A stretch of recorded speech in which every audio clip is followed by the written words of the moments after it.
Here we are. Welcome back, everyone. Molly and Welcome I back. have not recorded for a month now. We have taken a little hiatus. It's been lovely. Little summer hiatus. It's been nice. Very nice. Yeah, I think we have a lot of exciting things happening for the podcast. And it was nice to kind of take 4 weeks. But I think what really we found was, hey, where are we with the podcast? How do we continue to put out content that you guys feel aligned with? And what can help us to grow, develop, and just be better at what we're doing here? So, guys, I don't know if you know this, but in the very beginning of this journey with the podcast, it was something that I was super ambivalent about because it's something that we did not have any experience with. And Jill and I, in our day-to-day of being behavioral health experts in each of our domains, do things that feel comfortable and are actually like fairly second nature to us. And so the podcast has been something that has been really, I don't know, what do you think the word is for it? First thing that came to mind was dysregulating, but that's not like what I'm looking for. What I'm looking for is like... That's true, though. Has been at times. It has been at times. It's just like, I still don't feel like I know what I'm doing. Oh, no, we still don't know what we're doing. Challenging. It is challenging in a way of like, I need to ask for help. I need to ask for support. I need to check in. There's no confidence like I have in other areas and arenas in my life. Fair to say? Fair to say. And I think that's really a perfect lead in to kind of what we're talking about today, because there's a lot of people that need things from us individually. And that is really what makes up the work we do. If people didn't need us, we wouldn't have a job. So it plays like this really integral part of our day-to-day life. And for the podcast, we're not really getting that same fix of like somebody needing something from us, right? We kind of said like, we think you need this from us, so we're going to start a podcast. But no one necessarily was like knocking on our door about doing a podcast, except each other. Well, I guess that's part of it, right? That makes this a little bit challenging is that we get feedback from people randomly. And I say this whenever somebody gives me feedback or is like, hey, I've listened to your podcast. I'm like, it's so nice to hear that and get feedback. And I ask questions because we can't tell who's listening unless you tell us or comment on the podcast. Wherever you listen, whether it's Spotify or Apple or any other platform, or you comment on our website or respond to our newsletter. We don't know your feedback on what's going on here. So in terms of being needed, it's a different type of feedback loop that we're getting because we're just kind of talking out into the void. Totally. And that's something that we've really, really kind of tried to hone in on. So that's going to come later in the next episode. But what we really want to talk about today is how do you know you're over-identified with being needed?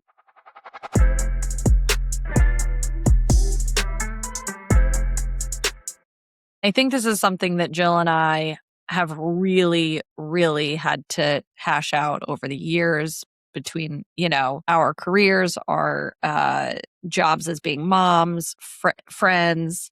So I really want to start with some just like basic questions for us to really lean in and give some, authentic responses.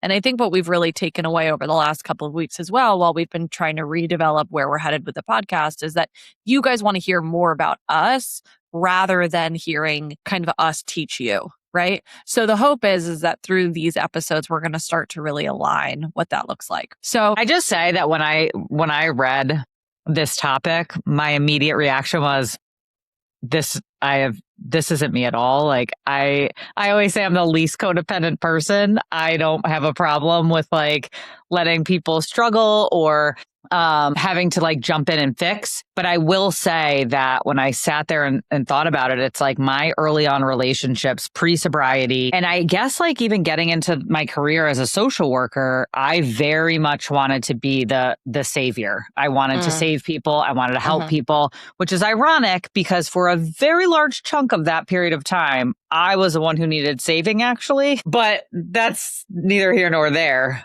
So I guess it took me a long time, especially as a helper, because I feel like if you are a professional helper, you really need to tune in and listen to what we're going to share, because you have to be really clear on your personal and professional boundaries and your energetic boundaries if you are going to serve people. Because if you're just going to let people take from you and be needed all the time, you will have nothing left to give. We have both been there.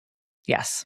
Mm-hmm. So I think this so let's like roll the tape back. Okay. So the first question, do you immediately try to fix other people's problems? I would say that historically, when I first started in the recovery space, there was this, when you start to feel better, and I don't know if this is your experience, but when you start to feel better and you start to feel like I have a solution, I'm not thinking about or obsessing about drugs and alcohol every single day, all day. There is this desire to go save the world.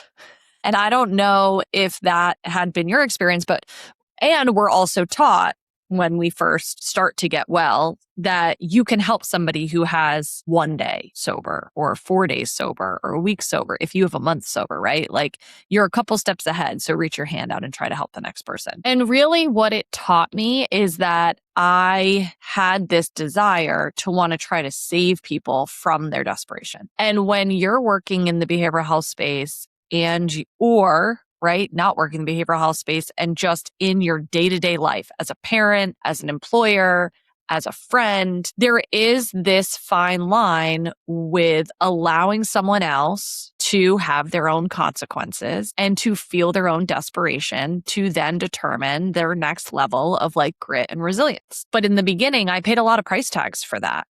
I was trying to be the one who was saving rather than guiding, helping, or showing, right? So I don't know what your initial kind of experience was that in the recovery space, but my guess is that it evolved over time.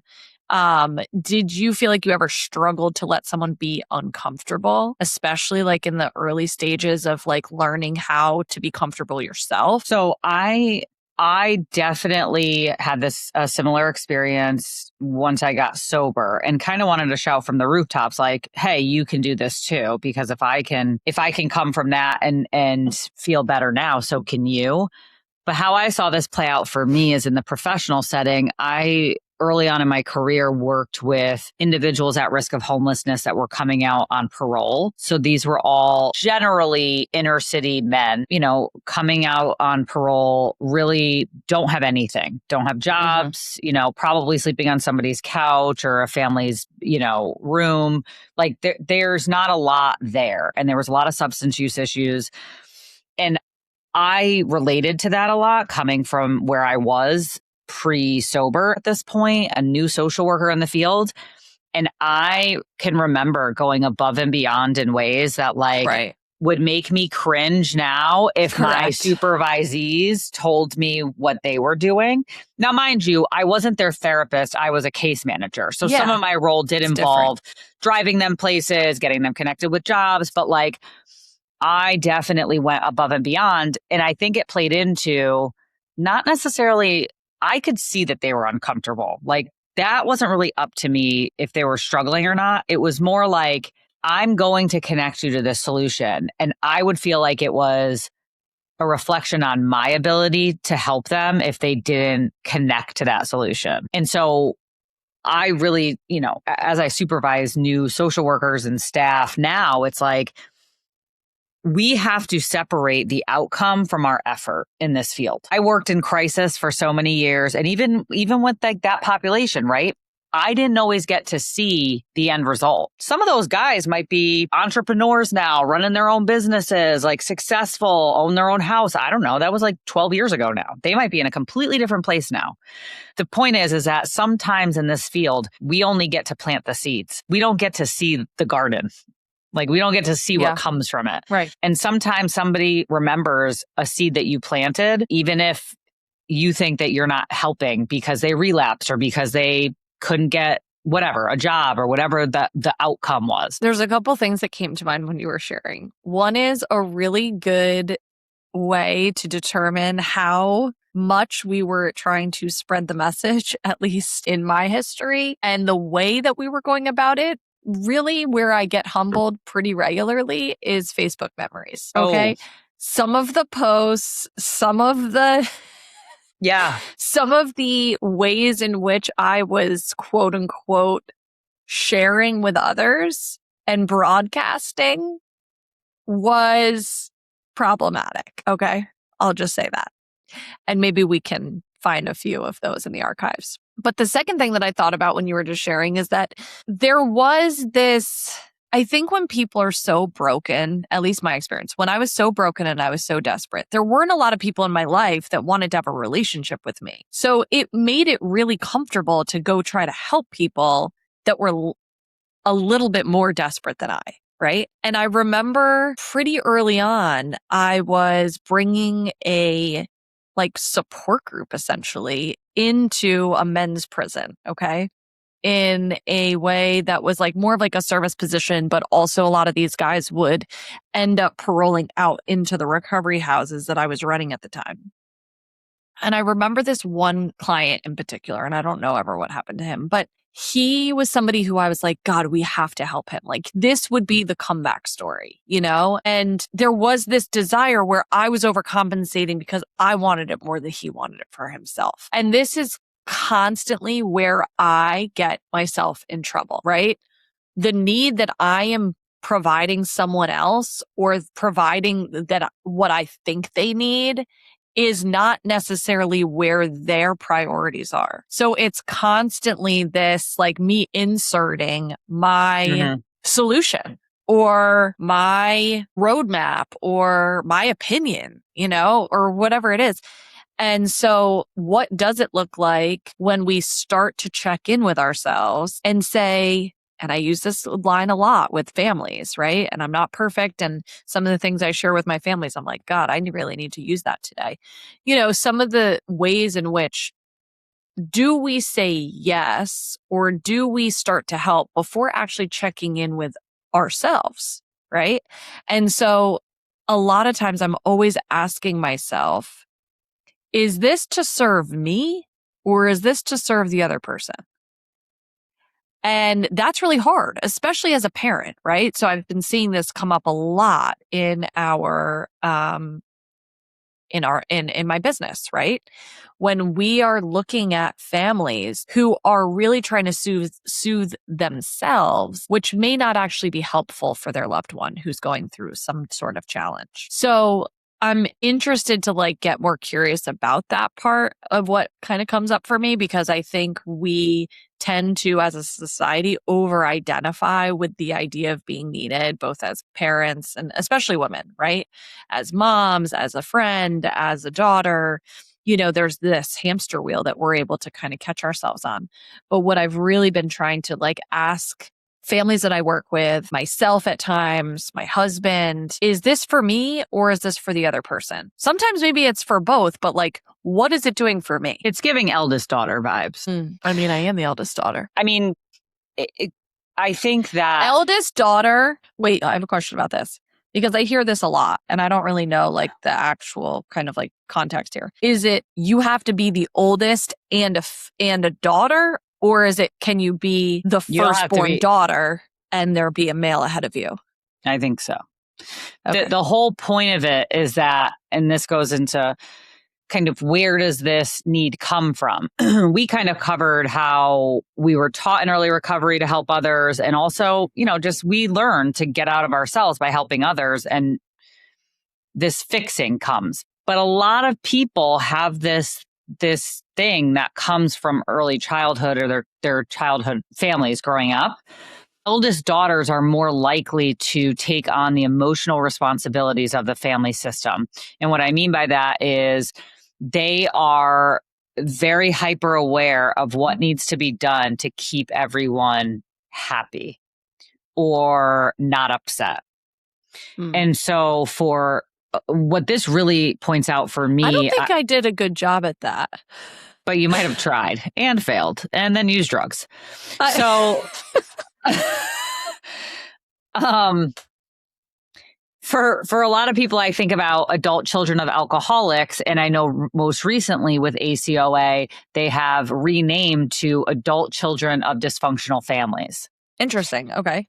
And so the whole concept is if you grow up in a household where there is a lot of emotional turmoil, maybe there's someone who yells at the drop of the hat, or I don't know, they leave, you don't know where they are for days at a time. There's inconsistencies, emotional and or abandonment and or substance use, alcoholism, substance use. When you're a child and you see all of these different ways people are acting and there's no predictability, if you don't know, if I go to my mom for a hug, I'm going to get a hug back versus I go to my mom for a hug and she screams at me to get away from her, or she's not there, and you don't know which one you're going to get. That's very confusing for a child. So what happens is, like, from a very young age, you start to learn, well, if I behave in this way, then mommy doesn't get upset. And so I'm going to behave in this way.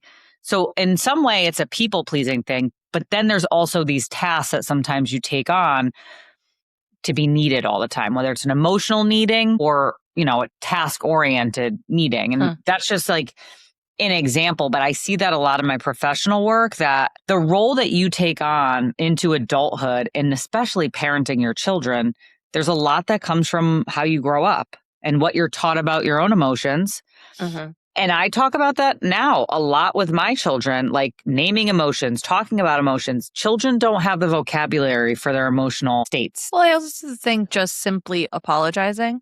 It's something that I feel that my children have taught me. It used to be that feeling like I had to apologize was associated with like this weakness, failure loop. And now I find myself no longer think about the vinegar taste coming out, like when I go to say, I apologize. Because I think that was really something that I felt like I was always being put on the hot seat for. And I didn't really know why I was apologizing, right? Like there was this disconnect. Well, what you're talking about is more like shame. It's like more shame-based too. Yeah. I mean, do you feel like, you said you did a bad job at it, but do you feel like you were a caretaker or a fixer or a peacekeeper or an achiever when you were younger? Like, what was your role in the family? I think really probably to keep everybody together. So my earliest memories, and my family and I laugh about this now, like my earliest memory was probably like 5 or 6 years old, and me like picking up the landline and calling my grandfather, my grandmother, and saying, I'm making like a dinner reservation and like everybody's going to go out to dinner, right? Or you would find me like recruiting the whole neighborhood to do a talent show. Like I was always somebody who wanted to kind of keep people included. And there was also this drive to never want to be alone either, right? So I've always enjoyed like group connectivity. There was this desire to kind of keep people together. Yeah, I was definitely the achiever. I feel like part of that was because I like the attention of the positive feedback of doing something, but I feel like it did also morph into like my shield, because I started using drugs and alcohol so early that like as long as I got A's in school and I was achieving in sports or whatever the thing was, then they wouldn't notice my misbehavior in like these areas, or they would be more likely to not discipline me for them, I guess. Well, I think it also goes to show like when we talk about these beliefs, it's like, for me, it was, I have to hold it all together. That really was a thread, right? So when you start to kind of be the person that's the cheerleader and brings everybody together, and then it migrates into like a substance use disorder, and you're trying to get well, there's this idea of like, I just got to hold it together. I just got to figure this out, right? There was never this, kind of drop in the shield of like, I don't have it all together, because there was always this association to kind of the broader, I don't know, not the broader kind of, I guess, peacemaker. I don't know if I really identify with that term, because I don't know if I was feeling like I was trying to keep the peace or if I was just trying to keep people connected. I don't know if that kind of resembles both, but I mean, I think really though, this goes down to, as a mother now, the whole being needed thing. I really, over the last, I would say 3 years, have really come into my own, where if it's not a hell yes, it's a no. And that goes for my family, my husband, my kids, my work, everything. That's just the bar. So I'm checking in with myself and how I feel when I'm asked to do something, and what my capacity is. But also, I have children now that are fairly independent because I let them struggle with things, and I let them be disappointed in me. I let them, not like when I'm asking them to do. This morning's a great example. I was running behind and I was like, I need you guys to pack your lunches for camp. I got the groans. I got the I don't want to. That's great. I mean, I don't want to either. So we're all in the same boat here. I'm asking you to do it though, so I think as a mother, especially, I see a lot of other parents and I have conversations with parents around, so your kids are younger. So like this doesn't necessarily apply. There are age appropriate ways to create independence at that age. But like if your kids are capable of doing things, you need to allow them to struggle to do them. And you need to have the patience for the extra time that's going to take for them to maybe do that task. And or you need to be able to tolerate their frustration. Because if you constantly step in and do things, what's going to happen is you are going to have an adult who is unable to function in this world. And Molly and I both see these adults in professional practice constantly. And I refuse. I actually texted my husband this week and I said, my biggest, I think I said something like my biggest job in this world right now is to raise an independent adult. I refuse to have a 20-something kid living in my house that can't do anything for themselves. Well, I think that kind of goes to show exactly what this topic discusses, which is over-identifying with being the fixer, right? With being the person that controls and fixes. So that really becomes more, and we see this a lot, it really becomes what is yours versus what is your child's. What is your level of discomfort that you can't tolerate because of your own stuff? And what is it that your kid actually can't tolerate? Because what we have found is that our children and the people that we raise, whether bio children, adopted children, like people do have this innate resilience, right? The only way that gets kind of pushed down and blurred is through someone else's inability to tolerate the challenge or watch the person tolerate the challenge. And I think there's kind of two sides to this though, too. So when you become the person that has always been the strong one, right? For instance, and I would say that probably 90% of the people in my life, if not more, would probably quantify me in that bucket, that I tend to be the one that is really can be relied on, consistent. But what I'll say is that I become, as well as others who are in my life, confused when maybe I'm not showing up in that role. And so it's really been now this really intentional kind of unraveling of that, where I want to still be viewed in that light, but I want to also not have to do that all the time, right? Where do you find this middle ground? And when, in conjunction with that is the strong person isn't always the only version of me, right? So, do people begin to know the real you? Do they know the other versions of you, right? And so that has been a lot of my own work. And I think as women in positions of power or as moms or in leadership positions or just simply, growing into your own authentic kind of next version of yourself, sometimes it's hard to show that because you feel like it won't get you to where you want to be. The face down moment is really what was the catalyst for all the other steps. But sometimes that can feel counterintuitive. Let's do a little rapid fire. If no one needed you tomorrow, what would you do with your day? Go to the beach. I told nobody to need me tomorrow. So I'm actually having one of those days and I'm going to do something by myself to fill my spiritual bucket. And then I'm going to meet with a friend for a walk and I'm going for a pedicure. There you go. Perfect. What parts of yourself have you abandoned? I would say that the more spontaneous parts, and I feel those are peeking their way, here and there. Yeah, I think the vulnerability piece, it's just I can really tend to just being in that role of the strong one holding it together.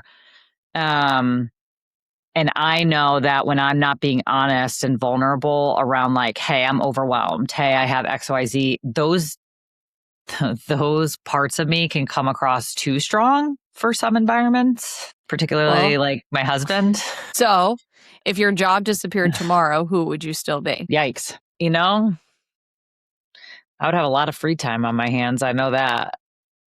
I would be a mother. I would be a friend. I would be a wife. I would be a daughter. I think that I do really lean into the other parts of my life in terms of nurturing those relationships. I think that I have these conversations with my husband. I think I do a good job at balancing that, because at the end of the day, if work disappeared, and I think the stats show this when people retire, like people's lives fall apart when they don't have work because they spend so much time at work and they neglect the other parts of them. What do you feel like you want more of? This is going to sound like probably cliche, but I don't know. I feel very balanced right now. I had a conversation yesterday that I feel very good. Like, I don't know that I need more of anything right now. It's like the gold standard. Yeah, like I'm very content right now. I love that. Do you need that you've been ignoring? An assistant? Same. An assistant. For work. Yeah. Okay. Well, guys, the newsletter link is in the show notes, along with our links to anywhere that you can find us: YouTube, Spotify, Apple. Please make sure you're following along. Comment. Let us know what you want to hear more of so we can keep giving you what you want. Thank you, guys. Until next time. Peace. See ya.